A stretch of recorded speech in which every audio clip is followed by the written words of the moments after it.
Hello guys, update ko lang, dito pala yung salamin ko, nalimutan ko. So update ko lang sa aking strawberry. So inulan siya, so thank you Lord sa mga gift na binigay niyo sa amin, lalo na sa araw-araw, kahit sa simpleng bagay lang. So ako'y magpapasalamat at ayan, yung mga halaman ko, especially to my strawberry. Ito isang plat. Ito yung binago ko. So this year. So, ito naman yung last year. So marami na siya. So dito, meron bago yan. So marami na akong strawberry this year. So dito, ilalagay ko dyan is talong. So takipan ko kasi hindi mabubuhay ang talong kapag walang talukbong. Hindi ko alam bakit. Basta mas gusto niya yung nakatalukbong. Ito, last year to. Ito rin last year. So, ito rin last year. So, dito naman ilalagay ko is mamaya ay onion. So, dyan ay onion. So, lakihan ko pa. At pagkatapos nyan, ayusin ko pa yung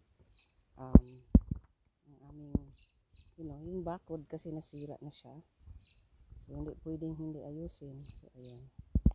At dito naman, sa loob, hindi pa tapos at tatapusin ko pa yan. So, ayan. Update nga pala sa aming greenhouse ay tapos na. So, mas bigyan ko pang pansin yung makabubuti sa aking mind kaysa mga walang kwintang bagay. Stress lang aabutin mo dyan. So, ayan, tapos na. So, happy ako at nakikita ko ang aking pananim. Ayan. So, ayan, kita nyo. So, pakita ko nga pala sa inyo yung binungkal ko ng isang araw. Ayan. Sa gilid. Yung pisahan ko siyang linisin. Tapos, hindi pa ako tapos. Linisin ko pa yan. Lakihan ko pa dahil strawberry din yan. So, ayan yung strawberry. Diyan. So, ayan. Malawak ang aking strawberryhan. Ayan. So, pag namumunga yan, kailangan ko din ng takpan kasi kailangan ko din ng maraming kahoy kasi yung ibon is kumakain. So, hindi pa ako tapos. So, ito yung pagtuunang pansin ko kaysa mga walang kwintang bagay. So, hindi tayo magkapira dyan.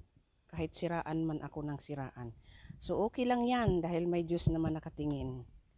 So, hindi lahat na panahon ay pabor sa mga taong mahilig manglait sa kapwa. So, I will spend my time dito na lang. So, ayan. Bago ako aalis, ganito talaga ako kahit hating gabi. Pag ako'y nag-garden, talagang bigyan ko ng pansin. Dito talaga. So, ayan. So, yun lang at have a good day. Salamat.